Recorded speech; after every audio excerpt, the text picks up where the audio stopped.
difabel di Kota Malang yang sudah divaksin itu 297 orang. Tentu yang diutamakan yang usia di atas 18 tahun ya. Dari jumlah difabel sekitar 2.927 orang. Nanti kita breakdown, ada yang di bawah usia 18 tahun, ada yang usia di atas 18 tahun. Kemudian yang usia di atas 18 tahun itu dicek kesehatannya, ada yang layak dan ada yang harus menormalkan kembali apakah tekanan darahnya, gulanya dan lain sebagainya, sehingga siap. Alhamdulillah. Jadi secara keseluruhan vaksin di Kota Malang sudah berjalan cukup baik ya. Sampai hari ini sudah pada posisi 58,2% dari populasi penduduk yang ada di Kota Malang. Memang kita memakai beberapa cara, ada yang langsung ditangani oleh puskesmas, pusat kesehatan masyarakat yang ada di wilayah-wilayah, dan itu langsung berbasis kelurahan, berbasis teritori, yang mana warga yang divaksin adalah warga dari kelurahan-kelurahan yang ditangani oleh puskesmas. Kemudian yang berbasis kegiatan tematik ya, ada di kawasan kampus, ada di kawasan TNI, ada di kawasan Polri ya. Kemudian juga ada di perusahaan-perusahaan, sehingga kita ada percepatan yang diperoleh dibatin di beberapa daerah di sekitar Kota Malang. Kita alhamdulillah, walaupun awal-awal terjadi sebuah kekhawatiran dari masyarakat, divaksin takut, disuntik takut, tapi sekarang justru mencari di mana vaksin, kapan dan sebagainya. Ini antusias yang terjadi dalam masyarakat, dan semoga itu sebuah kesadaran yang bagus untuk menuju herd immunity yang ingin kita wujudkan secara bersama-sama di angka 70% populasi. Khusus untuk yayasan yang peduli terhadap keluarga difabel ya, warga difabel ini termasuk kegiatan yang saya katakan sebagai vaksinasi tematik tadi, karena diinisiasi oleh komunitas ya, menggerakkan daripada warga masyarakat Kota Malang yang difabel untuk dilakukan vaksin. Nah, konsepnya di Malang itu ada beberapa yang kemarin dilakukan. Pertama dipusatkan di kampus, ada di salah satu kampus di Malang. Kemudian kita laksanakan di kantor dinas sosial di Kota Malang. Ternyata keluarga kita yang difabel begitu ngantar daripada anaknya, suaminya yang difabel, ini keluarganya juga ikut, juga terjadi kerumunan yang juga mengkhawatirkan. Saya banyak menerima masukan, termasuk dari komunitas dan yayasan yang peduli terhadap difabel, sehingga sekarang konsepnya kita laksanakan vaksinasi untuk difabel di puskesmas yang terdekat ya. Di seluruh puskesmas di Kota Malang dilaksanakan vaksinasi untuk difabel. Jika itu tidak mungkin, bisa langsung jemput bola ke rumah-rumah warga kita yang difabel. Harapan saya untuk penyandang disabilitas ya, keluarganya bisa menyampaikan kepada keluarga yang lain, keluarga difabel yang lain, untuk mengikuti daripada vaksinasi. Sampaikan bahwa vaksinasi ini aman, sampaikan bahwa vaksinasi ini sehat ya, untuk ketahanan daripada daya tahan tubuh kita semua.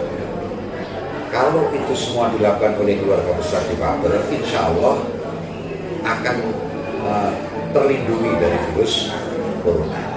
Nah, promosi dan ajakan daripada keluarga difabel ini penting, karena apa? Bisa meyakinkan satu komunitas yang sama-sama ya, Kemudian harapan saya untuk Malang ke depan, sudah saatnya ya, sekarang ini kita bergandeng tangan, bersatu padu ya, gotong royong untuk bisa mengatasi masalah pandemi COVID-19 ini.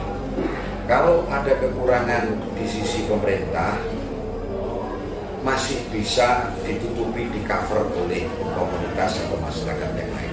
Begitu juga sebaliknya, saling mensupport, saling mengcover, sehingga kita bersama-sama menghadapi pandemi itu untuk segera keluar dari situasi sulit ini dan kembali menyongsong kebangkitan daripada bangsa kita saat melalui masa sulit yaitu pandemi, dengan cara bersama-sama bergandeng tangan, bergotong royong.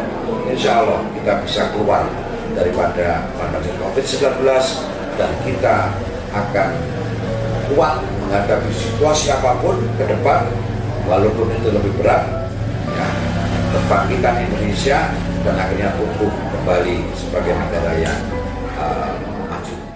Terima kasih. Malang bisa, Malang sehat.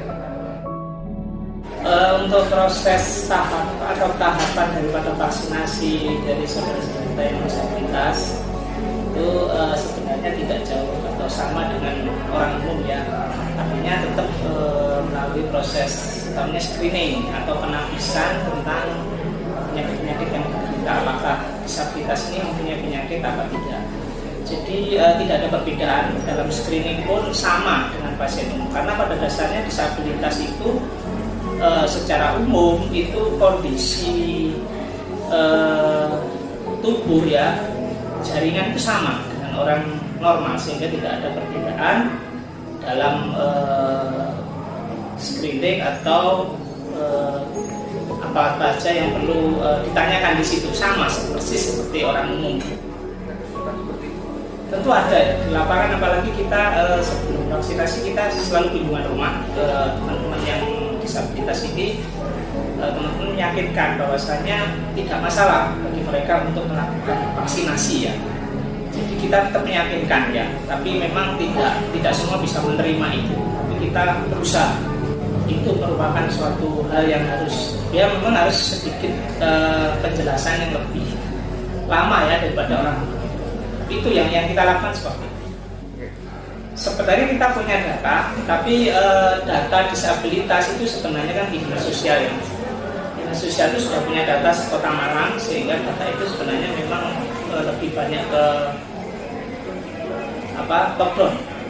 Jadi kita sebelum vaksinasi itu kita dikasihkan data dari dinas sosial lewat dinas kesehatan, terus kita cross check di lapangan begitu ya. Terus kita sambil meyakinkan bahwasannya memang disabilitas ini ternyata memang benar namanya, alamatnya, kemudian kita yakinkan bahwa di tanggal tertentu dia harus datang ke puskesmas untuk dilakukan vaksinasi. Sebenarnya kalau pas setelah vaksinasi tidak ada, kita kan sudah 2 kali melakukan vaksinasi, ini yang kedua kali. Sampai saat ini yang kemarin kita vaksinasi tidak ada keluhan. Mungkin memang kepercayaan diri itulah yang sebelum vaksinasi itulah yang memang kita harus benar-benar meyakinkan, karena walaupun mereka beberapa pasien atau beberapa teman-teman yang disabilitas ini datang ke sini, mereka masih kurang pede. Nah di situ kita sebelum vaksinasi, sebelum menyuntik itu kita beberapa kali meyakinkan mereka bahwa tidak ada masalah. Dan alhamdulillah sudah selang seminggu ini tidak ada keluhan di mereka. Biasanya kan kita sampaikan kalau ada keluhan bisa menghubungi nomor kontak, tapi sampai sekarang alhamdulillah tidak ada.